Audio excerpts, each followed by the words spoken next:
अरे वाह वाह, तरबूजों को खाने में उतना मजा नहीं जितना तरबूजों को नष्ट करने में आ रहा है। यहाँ पर आकर मैंने कोई भी गलती नहीं की। यहाँ पर तो कितनी सारी फसलें खड़ी है खाने के लिए। वो सुअर जंगल से भाग कर आया था। वो प्रत्येक दिन लोगों की फसलों को बर्बाद कर रहा था।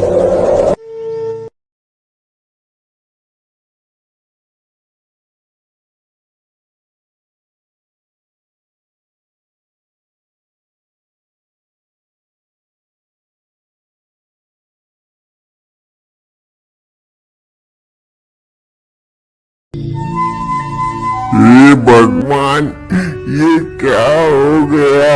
मेरे खेत के तो सारे तरबूज उस दुष्ट सुअर ने बर्बाद कर दिए। अब मैं क्या करूँगा? अपना पेट कैसे पालूंगा? इन तरबूजों को बेचकर ही मैं अपना घर चला रहा था, परंतु उस दुष्ट ने मेरा सारा खेत बर्बाद कर दिया।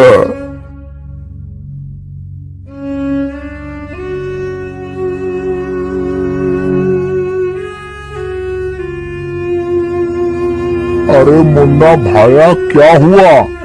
आप रो क्यों रहे हो? सब कुछ तो तुम्हारी आंखों के सामने ही है। उस दुष्ट सुअर ने मेरा सारा खेत बर्बाद कर दिया। मुन्ना किसान की ये बात सुनकर मन्नू थोड़ा सा सहम जाता है। हे भगवान, यदि वो दुष्ट सुअर यहाँ तक आ गया तो कहीं उसने मेरे खेत को भी तो नहीं बर्बाद कर दिया। चलो जल्दी से मैं अपने खेत पर चलकर देखता हूँ। इतना सोचकर मन्नू देखता है, उसकी सारी फसल एकदम ठीक है। हे भगवान, तेरा लाख लाख शुक्र है जो मेरा फसल सुरक्षित है। लेकिन इसमें इतना ज्यादा खुशी होने की जरूरत नहीं।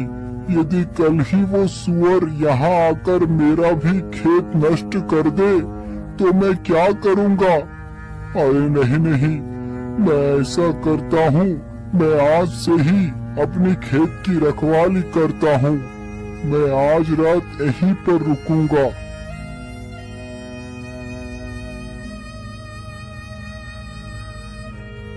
रात होते ही बैठकर अपने खेत की रखवाली करने लगता है। उधर वह दुष्ट सुअर फिर से भोजन की तलाश में घूमने लगता है।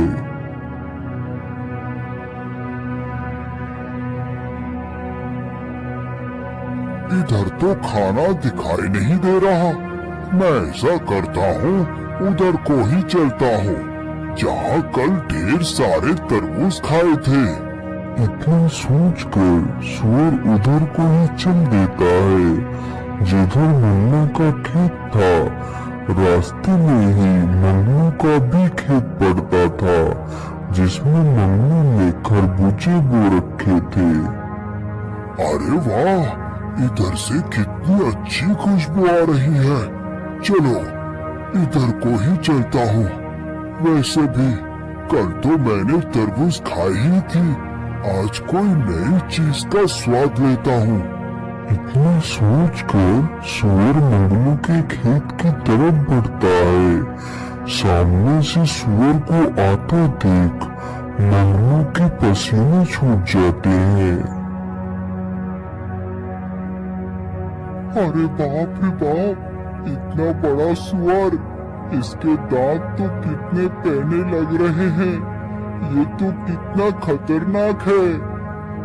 अरे हट हट, भाग जा, भाग दुष्ट सुअर, नहीं तो मैं तुझे मार डालूंगा। इतना बोलकर मंगलू डंडा लेकर सुअर की तरफ बढ़ता है, लेकिन सुअर मंगलू से बिल्कुल भी नहीं डरा।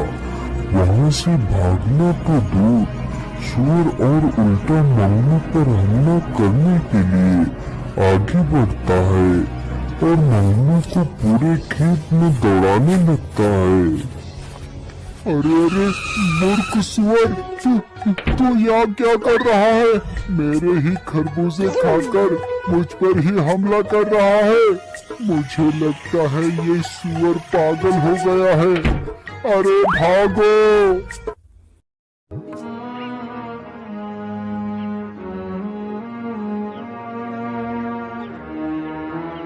हे भगवान, ये सब क्या हो गया? मेरा सारा खेत उस दुष्ट सुअर ने उजाड़ दिया। अब मैं क्या करूंगा? मैं इस दुष्ट को जिंदा नहीं छोड़ू। भाई, उस दुष्ट सुअर का तो आतंक बढ़ता ही जा रहा है।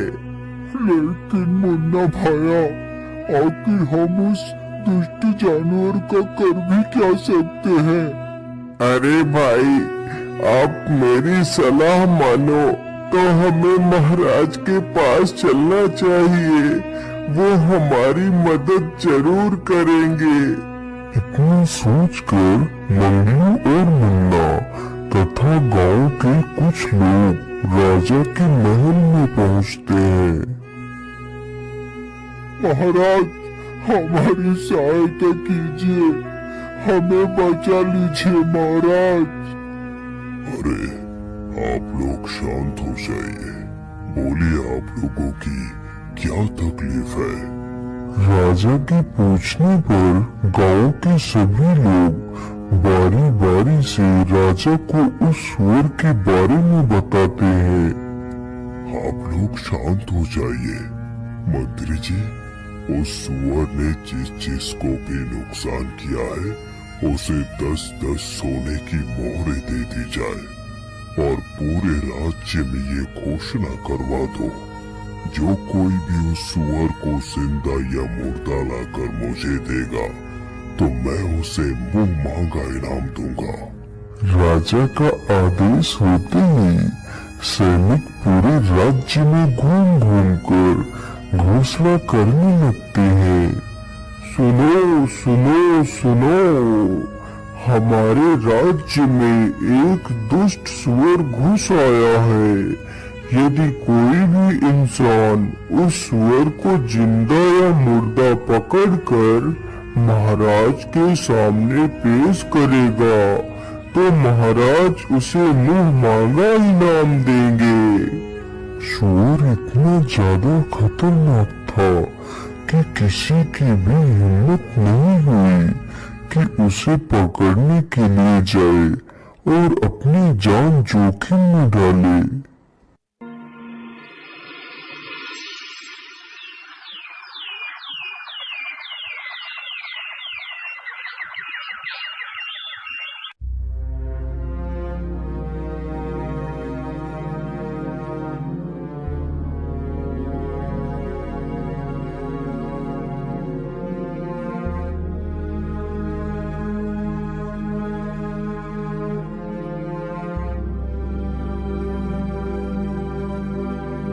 अरे मंत्री जी, क्या आपने राज्य में मेरी घोषणा नहीं सुनाई? अभी तक कोई भी व्यक्ति उस सुअर को पकड़ने के लिए क्यों नहीं आया? महाराज, मुझे क्षमा कीजिए, लेकिन मैंने पूरे राज्य में यह घोषणा करवाई थी।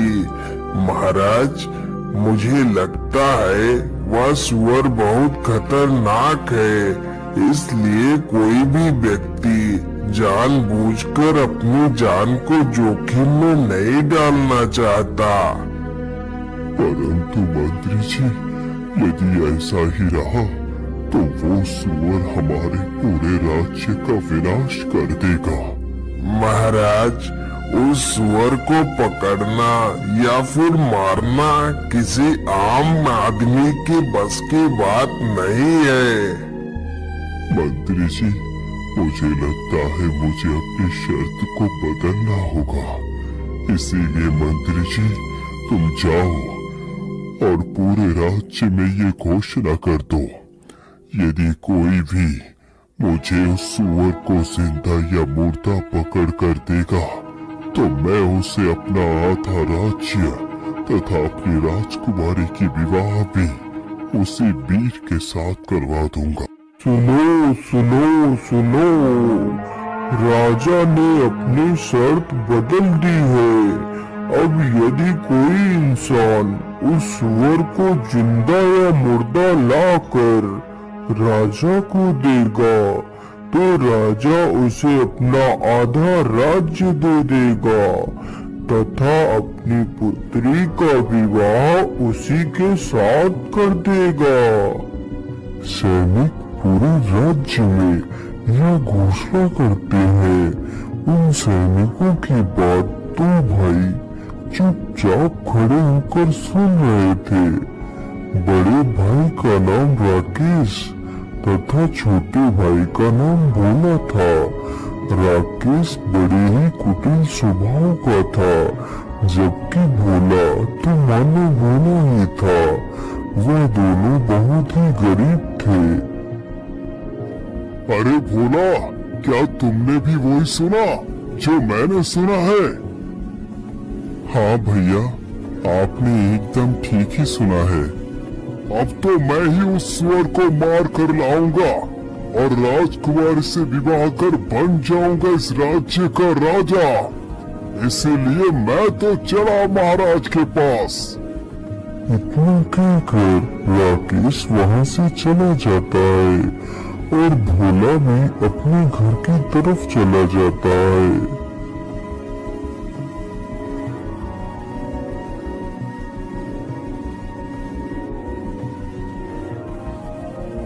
महाराज, मैं लाऊंगा उस दुष्ट सुअर को मारकर। राजकुमारी से तो सिर्फ मैं ही विवाह करूंगा। आप विवाह की तैयारी कीजिए महाराज, मैं जल्द ही वापस आऊंगा। इतना बोलकर राकेश जंगलों की तरफ चला जाता है। उधर उसका छोटा भाई भोला अपने बीमार पिता को सारी बात बताता है। पिताजी, इसके अलावा हमारे पास और कोई दूसरा रास्ता नहीं। ऐसे तिल तिल मरने से अच्छा है कि कोई वीरता भरा कार्य करता हुआ मर जाओ। पुत्र, तुम ऐसा क्यों बोल रहे हो? तुम अपने आप को ही क्यों कोसते रहते हो? पिताजी, और मैं क्या करूं? एक बेटा होने का मैं कोई भी फर्ज नहीं निभा पा रहा। यदि मैं आपका दवाई भी नहीं ला पा रहा तो मैं कैसा बेटा हूँ पिताजी? भैया तो कुछ भी नहीं करते, दिन भर इधर उधर घूमते रहते हैं। मैं अकेला घर नहीं चला पा रहा पिताजी, मैं क्या करूं? पुत्र, तुम दुखी मत हो, भगवान पर भरोसा रखो, सब कुछ ठीक हो जाएगा।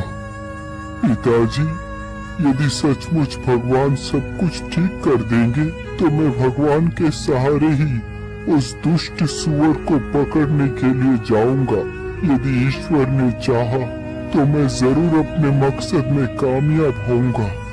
ठीक है बेटा, यदि तुम्हारी यही इच्छा है तो तुम जा सकते हो। जाओ पुत्र, ईश्वर तुम्हारी सहायता अवश्य करेगा। ठीक है पिताजी, अब मैं चलता हूँ।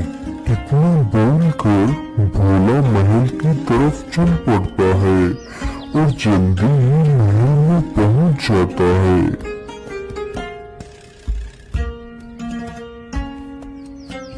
महाराज, मुझे आपकी शर्त मंजूर है। मैं लाऊंगा उस सुअर को।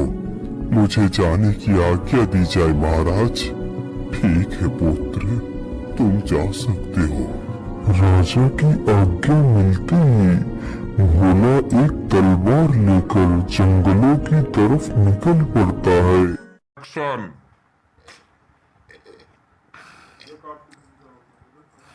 जते विजय कार्तिक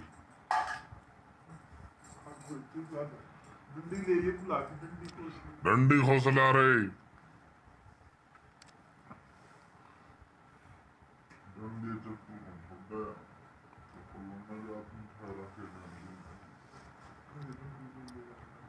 डंडी ले ले डंडी, कार्तिक डंडी ले ले रे। कार्तिका